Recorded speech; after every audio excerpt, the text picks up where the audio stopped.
Hello everyone. Last lecture में हमने sodium borohydride और उसके डेरिवेटिव्स को स्टडी किया था। साथ में प्रीवियस ईयर के क्वेश्चंस भी हमने वहां पे डिस्कस किए थे उसके डेरिवेटिव्स के साथ जो आए थे। अब हम यहाँ पे बात करेंगे कुछ स्पेशल केस की जो साइक्लोहेक्सिनोन और साइक्लोपेंटेनोन के केस में रहता है, सोडियम बोरोहाइड्राइड की फैमिली से। वो केस डिस्कस करने के बाद नेक्स्ट रिएजेंट पे आएंगे। So let's start. देखिए, स्पेशल केस ऑफ साइक्लोहेक्सिनोन एंड साइक्लोपेंटेनोन में हमारे पास सोडियम बोरोहाइड्राइड एक तरफ दिया गया है और दूसरी तरफ सोडियम बोरोहाइड्राइड दिया गया है आपके पास सीरियम ट्राइक्लोराइड के साथ, यानी लुचेज रिएजेंट दिया गया है। तो इन दोनों में आपको क्या देखने को मिल रहा है कि जो प्रोडक्ट बन रहे हैं उनका रेशो डिफरेंट है। रेशो कैसे डिफरेंट है?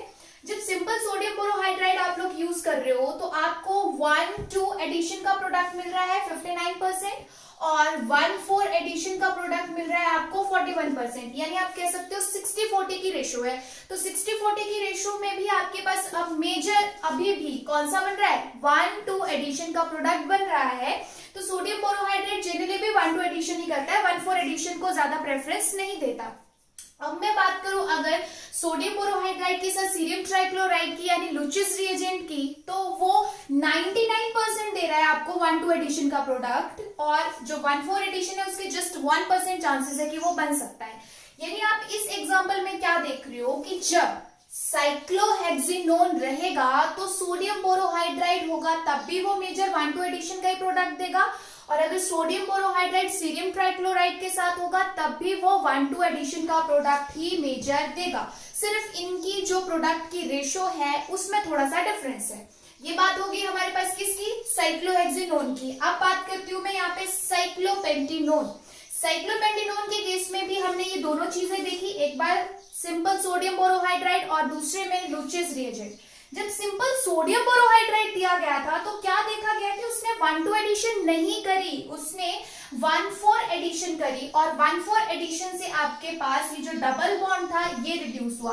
तो जनरली हुआ क्या आपके पास कि जब हाइड्राइड यहाँ पे यूज हुआ, यहाँ पे दिया गया इस 4th पोजीशन पे 1, 2, 3, 4, जब हाइड्राइड इस 4th पोजीशन पे दिया गया तो ये पाई बॉन्ड शिफ्ट हुआ। देन आफ्टर दैट इस इनोल की टोटोमेरिज्म की गई और इसे कीटो में कन्वर्ट कर दिया गया। तो ये ऐसा नजर आ रहा था जो मैंने पहले लिखा हुआ था।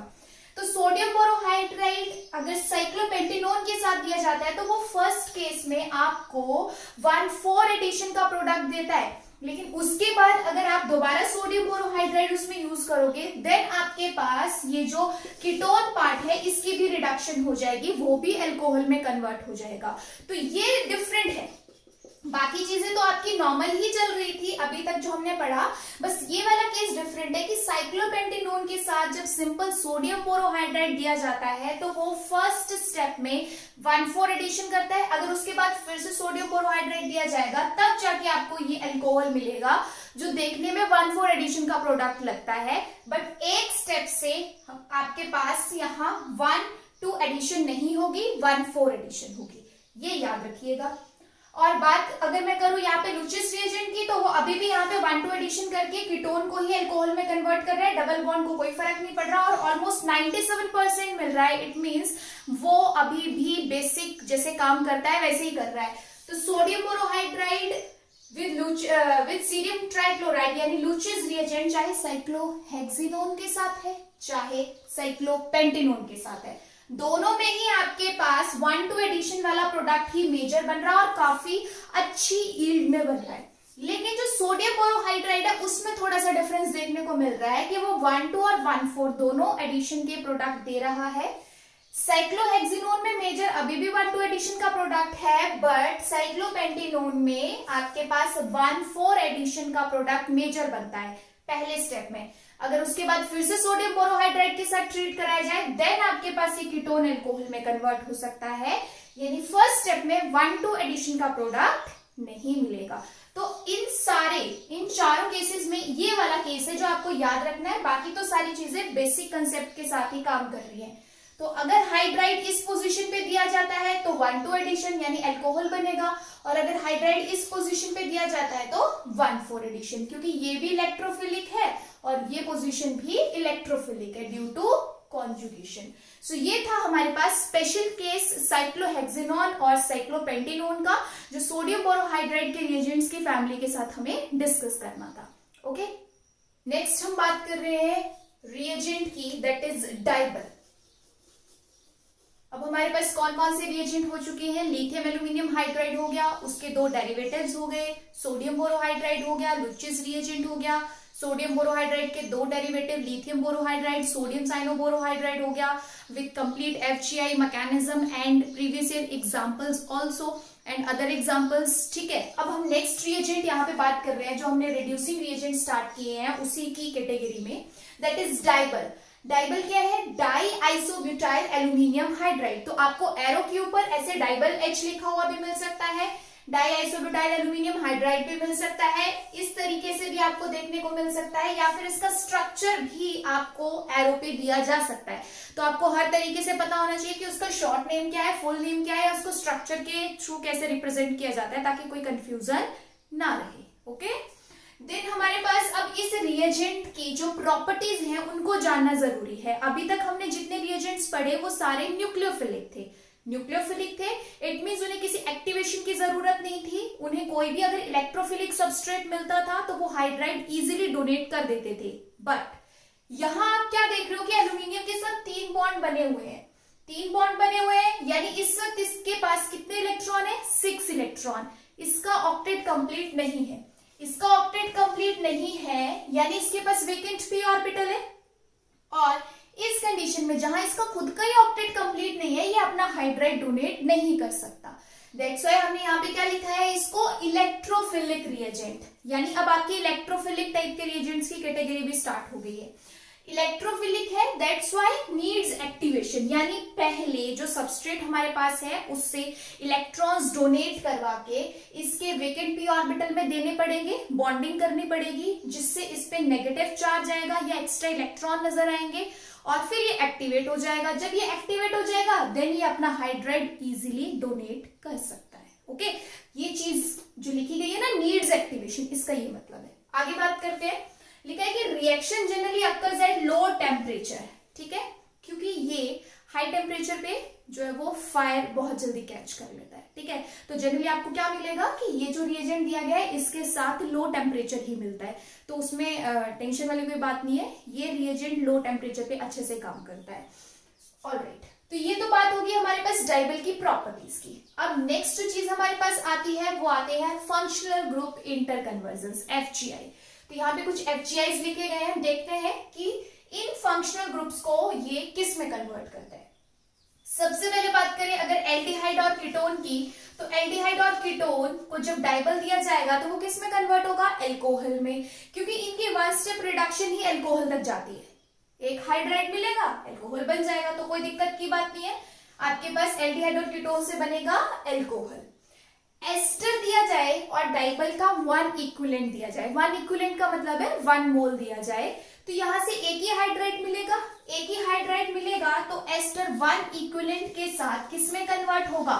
एल्डिहाइड में। अगर आपको लिथियम एल्यूमिनियम हाइड्राइड के जो हमने डेरिवेटिव्स ड्रॉ किए थे जहां एक ही हाइड्राइड रखा था, याद है, तो वही कंडीशन यहाँ पे आ रही है, बस फर्क क्या था कि वो ऑलरेडी न्यूक्लियोफिलिक थे, यहाँ पे हमें पहले इसको एक्टिवेट करना पड़ता है क्योंकि इसका नेचर इलेक्ट्रोफिलिक है। इलेक्ट्रोफिलिक इसलिए क्योंकि ऑक्टेट कंप्लीट नहीं है। ऑलराइट, सो एस्टर को अगर 1 इक्विवेलेंट डाइबल दिया जाएगा तो वो कन्वर्ट होगा एल्डिहाइड में, लेकिन अगर स्टार्टिंग में एक्सेस कंडीशन या 2 इक्विवेलेंट या 2 पॉइंट समथिंग 2.234 ऐसा कुछ भी अगर 2 से ज्यादा आपको मिल रहा है वहां पे, तो एस्टर किस में कन्वर्ट हो सकता है? एल्कोहल में, जैसे लिथियम एल्यूमिनियम हाइड्राइड करता है, बट उसके पास हाइड्राइड ज्यादा होते हैं इसलिए उसका 1 इक्विवेलेंट ही काफी है। बट यहाँ पे अगर हमें एस्टर से एल्कोहल बनाना है विद द हेल्प ऑफ डाइबल, तो हमें 2 इक्विवेलेंट्स की जरूरत पड़ेगी।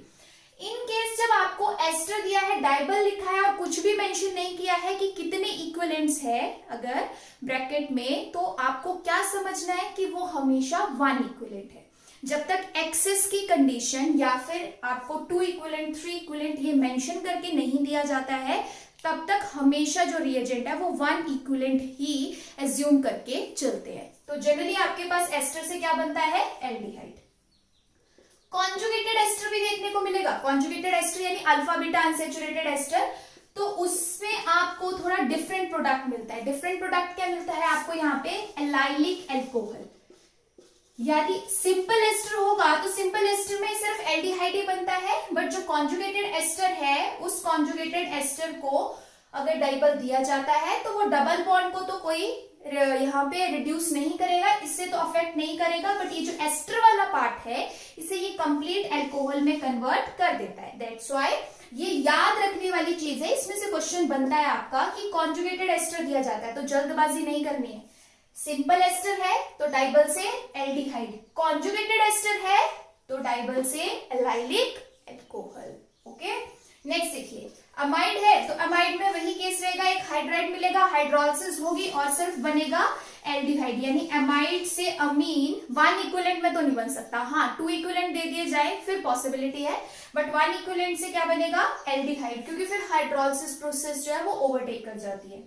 नेक्स्ट बात करते हैं नाइट्राइल ग्रुप की। नाइट्राइल ग्रुप की भी वही कहानी है कि अगर आपके पास यहाँ पे 1 इक्विवेलेंट दिया है तो बनेगा एल्डिहाइड, अगर आपके पास 2 इक्विवेलेंट दिया है देन आपके पास चांसेस हैं किसके, अमीन के, कि कंप्लीट रिडक्शन हो जाए और अमीन बन जाए। अदरवाइज यहाँ पे वही सब चलेगा कि पहले एक्टिवेट होगा, हाइड्राइड डोनेशन होगा एंड देन हाइड्रोलिसिस होगा, तो कार्बन डबल बॉन्ड एन जो होगा वो कार्बन डबल बॉन्ड ओ में कन्वर्ट हो जाएगा। करेंगे हम मैकेनिज्म, अभी जस्ट आप FGI को नोट कीजिए, जो भी इंपॉर्टेंट हमारे पास मैकेनिज्म है वो सारे हम डिस्कस करेंगे। ऑलराइट, नेक्स्ट बात करते हैं हम कार्बोक्सिलिक एसिड की।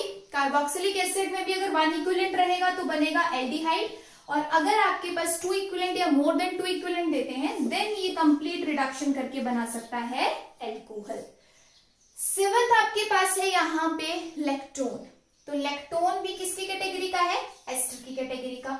तो लेक्टोन में भी हमारे पास पार्शियल ही रिडक्शन होगी, क्या बनेगा, लैक्टोल, बट लैक्टोल के बाद रिंग ओपनिंग भी देखने को मिलती है। जनरली आपके पास अगर लैक्टोन दिया है तो वो हमारे पास एस्टर है और एस्टर से क्या बनता है, एल्डिहाइड, तो इसमें जब तक रिंग ओपनिंग नहीं होगी आपको एल्डिहाइड नजर नहीं आएगा, इसलिए आप जो हमारे पास लैक्टोन दिया है उसमें एक हाइड्राइड डोनेट करके लैक्टोल बनता है, लेकिन लैक्टोल पे रुकता नहीं है, रिंग ओपनिंग होती है, फिर रिंग ओपनिंग से आपको वो एल्डिहाइड वाला पोर्शन नजर आ जाएगा, जो हमने यहाँ पे बेसिकली पढ़ा कि एस्टर को एल्डिहाइड में कन्वर्ट करता है डाइबल का 1 इक्विवेलेंट। ऑलराइट, इसके अलावा एक और इंपॉर्टेंट हमारे पास रिएक्शन डाइबल के साथ देखने को मिलती है जिसका नाम है हाइड्रो एल्यूमिनेशन। हाइड्रो एल्यूमिनेशन आपको नाम से ही क्लियर होना चाहिए कि क्या प्रोसेस है, addition of hydrogen and aluminium is known as hydro alumination. तो हाइड्रोजन और एल्यूमिनियम की एडिशन करानी है हमने किस पे, एल्कीन्स पे या एल्काइंस पे। एल्कीन और एल्काइन पे अगर हाइड्रोजन और एल्यूमिनियम की एडिशन देखने को मिलती है तो वो प्रोसेस कहलाती है हाइड्रो एल्यूमिनेशन। तो डाइबल के साथ हम ये चीज भी स्टडी करेंगे और इंपॉर्टेंट है, यहां से भी क्वेश्चन बनता है। जो भी चीजें थोड़ा सा डिफरेंट आ रही है ना हर रिएजेंट के केस में, वो तो स्पेशली नोट करो, स्टार करो, क्योंकि जो अलग किसी रिएजेंट की खासियत होगी या अलग देखने को मिलेगा उसमें से क्वेश्चन ज्यादातर बनता है। जो काम हर कोई रिएजेंट कर रहा है, जो हर कोई कर सकता है, उसके लिए ज्यादा जाना नहीं जाता है, जो बेसिक कंसेप्ट है यूनिवर्स का, ठीक है। अगर कुछ यूनिकनेस होगी तभी लोग अट्रैक्ट होते हैं आपकी तरफ।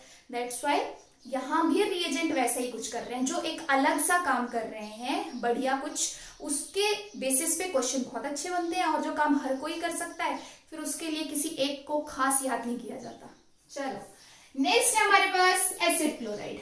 एसिड क्लोराइड में अगर एक हाइड्राइड दिया जाएगा तो ऑब्वियस सी बात है यहाँ पे क्या बनेगा, एल्डिहाइड, क्योंकि क्लोराइड है तो वो लीव कर जाएगा और सिंगल हाइड्राइड की एडिशन से एल्डिहाइड बन सकता है। अगर इपॉक्साइड दिया हो, डाइबल दिया हो, तो वहां पे एक्टिवेट होने के बाद ये रिंग ओपनिंग करा सकता है, अल्कोहल बन सकता है। तो यहाँ पे भी हमारे पास